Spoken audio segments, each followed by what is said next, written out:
우리는 숫자로 싸우지 않습니다. 우리는 전략으로 이깁니다.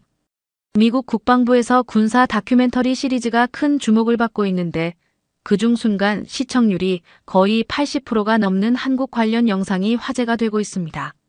한국 특전사팀의 리더 김소령의 이 말은 제가 한국에서 배운 모든 것을 함축적으로 보여줍니다. 처음엔 그저 작은 나라라고만 생각했던 한국. 하지만 그곳에서의 경험은 제 삶을 송두리째 뒤바꿔 놓았습니다.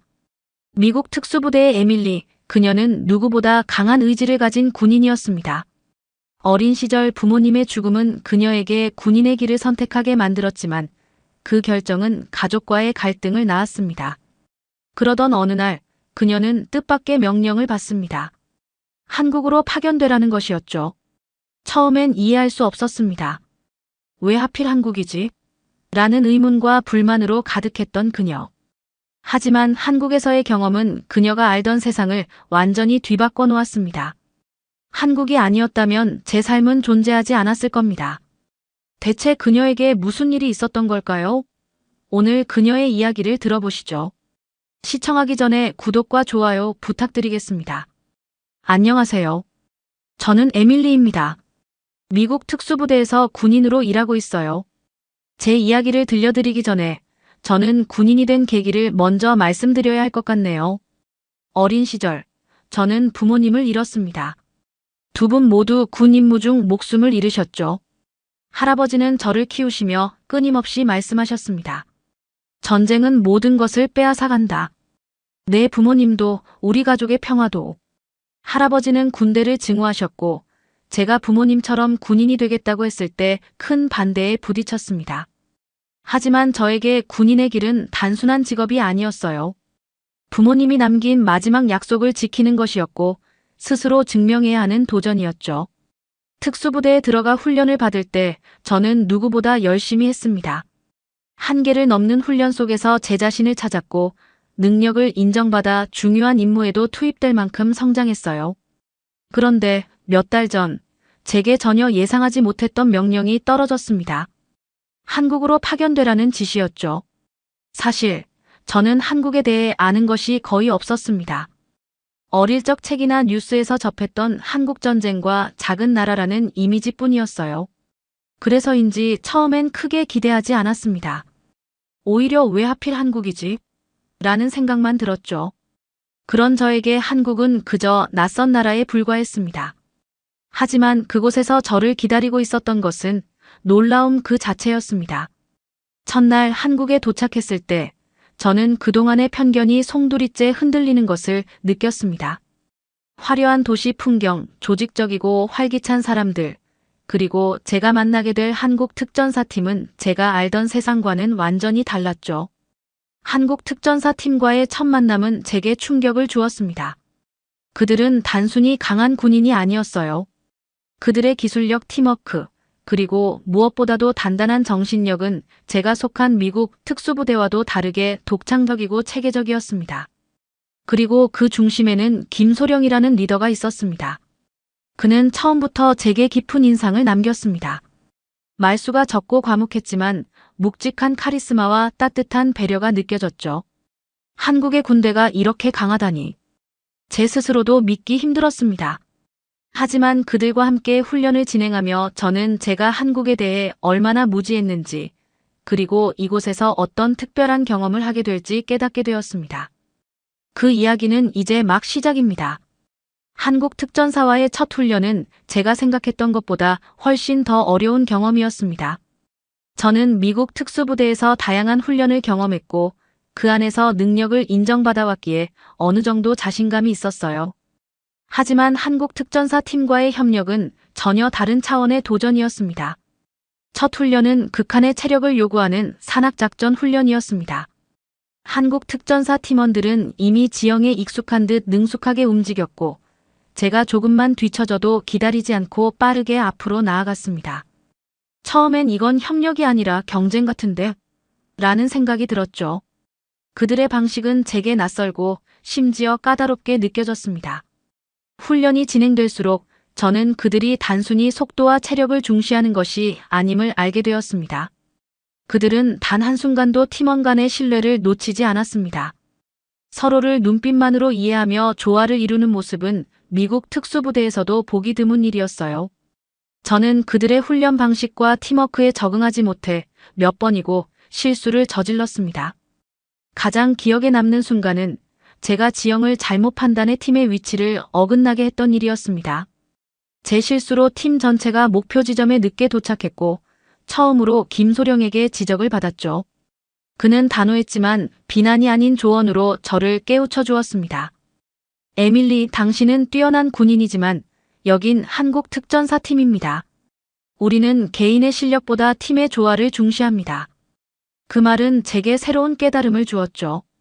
제가 속해 있던 미국 특수부대는 개개인의 능력을 강조했지만 한국 특전사는 팀 전체가 하나의 유기체처럼 움직이는 방식을 중요하게 생각했습니다. 그날 밤 저는 스스로를 돌아보며 나는 팀의 일부가 되는 법을 배우지 못했구나라는 생각을 했습니다. 처음엔 낯설고 힘들었지만 그들의 방식을 배우기 시작하면서 점점 이해하게 되었어요. 특히 그들의 끈기와 인내는 단순한 체력이나 기술에서 나오는 것이 아니라 동료를 믿고 끝까지 버티는 정신력에서 비롯된다는 것을 알게 되었습니다. 이 작은 나라의 군인들이 정말 이런 수준일 줄은 몰랐다. 제 안에 있던 편견은 그렇게 점차 깨지고 있었습니다. 하지만 이건 시작에 불과했습니다. 이후 저는 한국 특전사 팀과 함께 더 큰 도전에 맞서게 되었죠. 첫 번째 훈련에서 한국 특전사 팀의 방식에 적응하기 시작한 지 몇 주가 지나고 우리는 실전 작전에 투입되었습니다. 이번 임무는 단순한 훈련이나 시뮬레이션이 아닌 실제 생명을 구해야 하는 중요한 구출 작전이었습니다. 국제적인 긴장 상황 속에서 적은 한 지역의 민간인을 대규모 인질로 잡고 자신들의 요구를 관철시키려 하고 있었습니다. 작전이 실패하면 지역 내의 혼란이 더욱 심화될 뿐 아니라 주변 국가들까지 휘말릴 가능성이 있었죠. 이 임무는 제가 속한 팀뿐 아니라 다른 국가의 군대와의 협력이 요구되었습니다. 그 중에는 중국과 일본군도 포함되어 있었습니다. 하지만 작전 계획 회의에서부터 문제는 시작되었습니다. 중국은 작전에 투입할 병력과 장비를 대규모로 제공하겠다고 했고 일본은 자신들의 첨단 기술을 활용해 정밀 타격을 지원하겠다고 나섰습니다. 겉보기에는 협력처럼 보였지만 실질적으로는 각자의 방식에 따라 움직이겠다는 뜻이었습니다. 이와 달리 김소령이 이끄는 한국 특전사 팀은 제한된 인원과 장비를 가지고도 팀워크와 전략을 최우선으로 하는 계획을 제안했습니다. 적의 방어망은 단순히 무력으로 뚫을 수 없습니다. 우리는 그들의 허점을 찾아내 정확히 공격해야 합니다. 김소령의 목소리는 단호했습니다. 하지만 중국 측은 이 제안을 무시하며 대규모 병력 투입으로 문제를 해결하겠다는 입장을 고수했습니다. 일본 측은 자신들의 기술만으로 적을 압박할 수 있다며 지나치게 자신감을 보였습니다. 이로 인해 초기 작전 회의는 합의점을 찾지 못한 채 끝났습니다. 한국 팀은 독자적으로 작전을 준비하기 시작했습니다. 그들은 적의 방어망과 감시 체계를 분석하며 각 팀원에게 세밀하게 역할을 분배했습니다. 제게는 드론을 사용해 적의 움직임과 감시 사각지대를 실시간으로 파악하는 임무가 주어졌습니다. 동시에 다른 팀원들은 적의 방어를 무력화하기 위한 기습 경로를 탐색하고 있었습니다. 작전이 시작되었을 때 중국 측은 대규모 병력을 앞세워 적의 진영을 정면으로 압박했습니다. 하지만 예상대로 적은 이미 방어를 강화하며 중국군의 움직임을 차단했습니다. 이로 인해 양측 모두 큰 피해를 입었지만 진전은 없었습니다. 일본 측은 자신들의 기술력을 사용해 원거리에서 적의 주요 거점을 타격하려 했지만 적의 방어망에 의해 무력화되었습니다. 반면 한국 특전사팀은 철저히 계획된 대로 적의 방어 허점을 파고들어 이동하기 시작했습니다. 작전 도중 우리 팀은 예상치 못한 난관에 부딪혔습니다. 적이 감시 드론의 움직임을 포착하고 방해 전파를 사용해 통신을 교란하기 시작한 겁니다. 저는 순간적으로 당황했지만 김소령은 빠르게 대안을 제시했습니다. 우리는 다른 감시 경로를 개척할 겁니다. 에밀리, 내 드론을 저쪽 방어 사각지대로 이동시켜라. 지금부터는 적이 아닌 우리를 추적하게 만들자. 그의 지휘 아래 저는 적의 관심을 다른 곳으로 돌리며 팀의 이동 경로를 확보했습니다. 한국 팀의 움직임은 실로 놀라웠습니다. 제한된 자원과 병력을 가지고도 적의 방어 체계를 하나씩 무력화하며 인질이 있는 중심 건물로 접근했습니다. 그 과정에서 팀원 간의 완벽한 조화와 신뢰가 빛을 발했습니다. 저 역시 제 역할을 충실히 해내며 팀에 기여할 수 있었습니다. 마침내 우리는 인질들을 구출하는 데 성공했습니다. 하지만 작전이 끝난 후 중국과 일본의 접근 방식과 한국 팀의 접근 방식의 차이가 극명히 드러났습니다. 중국은 대규모 병력 투입에도 불구하고 큰 피해를 입었고 일본은 자신들의 기술적 우위만 믿다가 적의 방어망을 돌파하지 못했습니다. 반면 한국 특전사팀은 철저한 분석과 전략, 그리고 유기적인 팀워크를 바탕으로 임무를 성공적으로 완수했습니다. 이 경험은 제게 큰 깨달음을 주었습니다. 단순히 자원이나 기술만으로는 문제를 해결할 수 없다는 것을, 그리고 진정한 강점은 팀워크와 결단력에서 나온다는 것을 배웠습니다. 특히 김소령이 항상 강조하던 말이 떠올랐습니다. 우리는 숫자로 싸우지 않습니다. 우리는 전략으로 이깁니다. 그 말은 한국 특전사팀의 철학을 완벽히 요약한 표현이었습니다. 작전이 끝난 후 저는 중국과 일본 군의 지휘관들과 작전 결과에 대해 논의할 기회가 있었습니다. 그들은 한국 팀의 성과를 인정하면서도 자신들의 접근 방식에 대해 고집을 꺾지 않았습니다. 하지만 저는 속으로 이렇게 생각했습니다. 한국 팀이 보여준 것은 단순히 전술적인 우위가 아니라 진정한 리더십과 협력의 본질이었다. 이 작전은 저를 군인으로서 한 단계 더 성장하게 만들었습니다. 하지만 더 중요한 것은 이 경험이 제게 한국이라는 나라에 대한 깊은 존경심을 심어주었다는 점이었습니다. 그들은 단순히 강한 군인이 아니라 강한 정신력과 따뜻한 인간미를 가진 사람들이었습니다. 그리고 이 모든 경험은 제가 가족과의 관계를 회복하고 새로운 희망을 찾는 데 결정적인 역할을 하게 됩니다. 작전이 끝난 후 제 머릿속에는 끊임없이 김소령의 말이 떠올랐습니다. 우리가 지키려는 가치는 결국 사람들과의 관계에서 시작됩니다. 그는 단순히 군사적 지휘관이 아니라 인생에서 무엇이 중요한지 아는 리더였습니다. 저는 그동안 외면했던 진실과 마주하기로 결심했습니다. 그것은 바로 저를 키워주신 할아버지와의 관계였습니다. 부모님을 잃고 할아버지와 함께 살아오며 우리는 많은 것을 공유했지만 군인이 되겠다는 저의 선택은 그와의 사이를 점점 멀어지게 만들었습니다. 할아버지는 전쟁이 우리 가족을 망가뜨렸다고 믿었고 제가 군인의 길을 선택한 것을 용납할 수 없었습니다. 그래서 제가 한국으로 파견된 이후로는 사실상 연락을 거의 끊고 지냈습니다.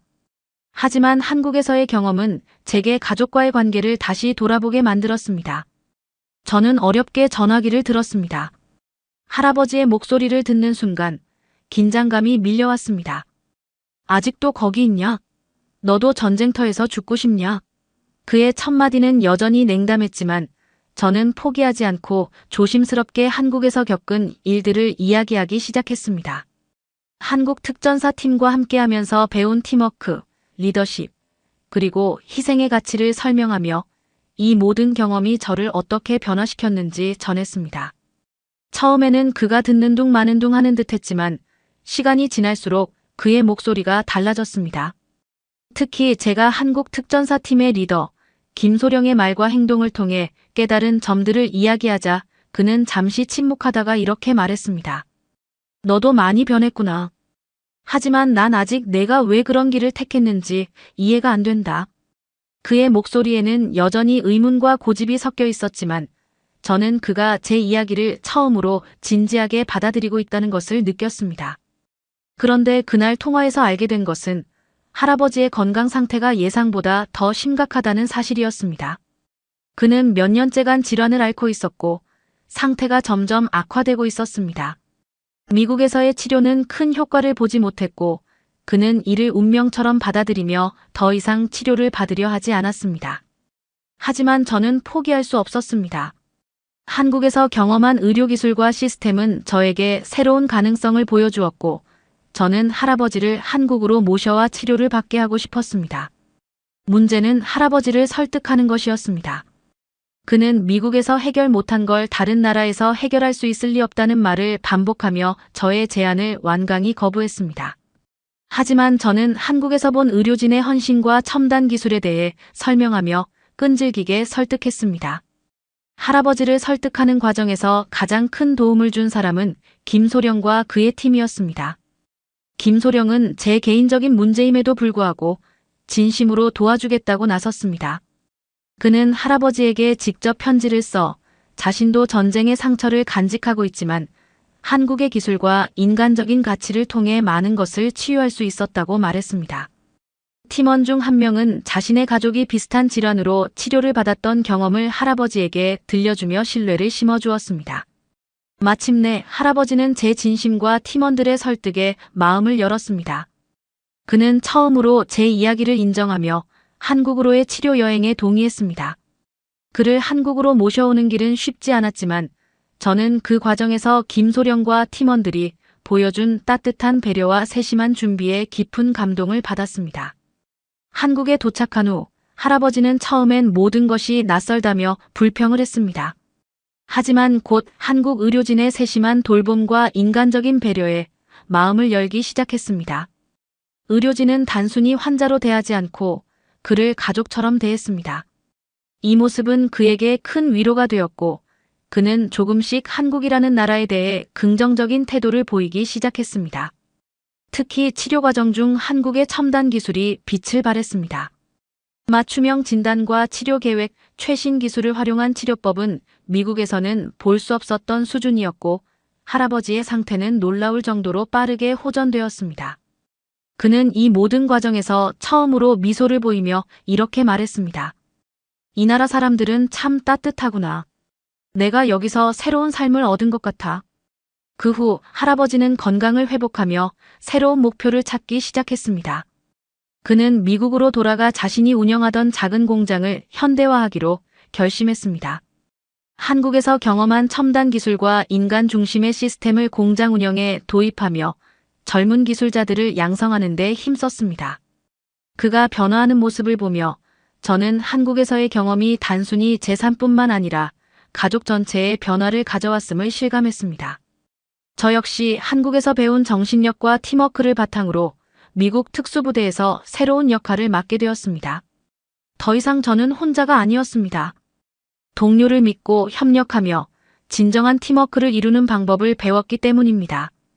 한국 특전사팀이 보여준 그 가치들은 제 인생의 지침이 되었습니다. 이제 돌아보면 한국은 제게 두 번째 기회를 준 나라였습니다. 단순히 군사적 협력국이 아니라 제 인생을 변화시키고 가족을 다시 연결시킨 특별한 나라였습니다. 저는 지금도 자랑스럽게 말할 수 있습니다. 한국은 제가 배운 최고의 나라입니다. 그리고 그곳에서 배운 모든 것들이 앞으로도 제 삶을 이끄는 등불이 될 것입니다. 한국은 제게 단순한 협력국 이상의 의미를 가지고 있습니다. 처음에는 낯설고 이해할 수 없었던 나라였지만 이제는 제 인생을 변화시키고 제 가족에게 새로운 희망을 준 특별한 나라로 기억됩니다. 저는 한국에서 단순히 군사적 기술과 전략만 배운 것이 아닙니다. 저는 그곳에서 인간적인 가치를 그리고 사람과의 관계가 얼마나 중요한지 배웠습니다. 한국 특전사팀은 팀워크와 희생의 의미를 제게 가르쳐 주었고 김소령은 제가 리더로서 그리고 한 사람으로서 한 단계 더 성장할 수 있도록 이끌어 주었습니다. 그리고 무엇보다도 저는 한국에서 진정한 강인함이 무엇인지 깨달았습니다. 그것은 단순히 힘이 아니라 고난을 이겨내고 새로운 길을 개척하려는 의지에서 비롯됩니다. 전쟁의 폐허 속에서 일어나 세계적인 강국으로 성장한 한국은 이 의지를 증명하는 살아있는 본보기였습니다. 한국은 첨단 기술과 효율적인 시스템을 가지고 있지만 그 무엇보다도 인간적인 따뜻함을 잃지 않았습니다. 제가 할아버지를 한국으로 모셔왔을 때 의료진이 보여준 헌신과 배려는 단순히 치료를 넘어 가족과 같은 진심을 느끼게 했습니다. 할아버지의 건강이 회복된 것뿐 아니라 그가 다시 삶에 대한 의지를 찾을 수 있었던 이유도 바로 그 진심 덕분이었습니다. 그는 이제 한국에서의 경험을 바탕으로 미국에서도 새로운 꿈을 꾸고 있습니다. 한국의 혁신적 기술과 따뜻한 가치를 접목해 젊은 기술자들을 양성하며 자신의 공장을 단순한 생산 공간이 아닌 꿈을 키우는 공간으로 변화시키고 있습니다. 그는 항상 말합니다. 내가 한국에서 배운 것은 단순히 기술이 아니야. 사람을 중심에 두는 가치를 배운 거지. 저 역시 한국에서의 경험을 통해 재군 생활의 새로운 방향성을 찾았습니다. 과거에 저는 혼자 모든 것을 책임지고 해결해야 한다고 생각했지만 이제는 동료들과 함께 협력하며 진정한 팀워크를 이루는 법을 배웠습니다. 한국 특전사에서 배운 리더십과 정신력은 제가 새로운 임무를 수행하며 중요한 결정을 내릴 때마다 큰 힘이 되었습니다. 그리고 무엇보다도 한국에서의 시간은 제게 단순한 교훈이 아닌 평생 간직할 소중한 추억으로 남아 있습니다. 저는 이제 누구에게나 당당히 말할 수 있습니다. 한국은 제가 배운 최고의 나라입니다. 이 이야기를 통해 저는 시청자 여러분께 꼭 전하고 싶습니다. 한국이라는 나라는 단순히 경제적, 군사적으로 강한 나라가 아닙니다. 그들은 사람과의 관계, 그리고 인간적인 가치를 소중히 여깁니다. 그것이 바로 한국이 세계에서 인정받는 이유이며 제가 이 나라를 존경하는 이유입니다. 한국은 저를 성장하게 했고 제 가족에게 새로운 기회를 줬습니다. 그리고 지금도 한국에서 배운 모든 것들이 제 인생을 이끄는 길잡이가 되고 있습니다. 앞으로도 저는 한국이 보여준 이 가치를 더 많은 사람들에게 전하며 살아갈 것입니다. 감사합니다. 오늘의 이야기 어떠셨나요? 한국이라는 나라가 한 개인의 삶에 얼마나 큰 영향을 줄 수 있는지 느끼셨나요? 한국은 단순히 강한 나라가 아니라 인간적인 가치를 소중히 여기는 나라입니다. 이 이야기가 여러분에게도 깊은 울림을 전했기를 바랍니다. 마지막으로 여러분의 구독과 좋아요는 저희에게 큰 힘이 됩니다. 앞으로도 더 많은 이야기로 찾아뵐 테니 알림 설정도 꼭 부탁드릴게요. 감사합니다. 그리고 다음 이야기에서 만나요.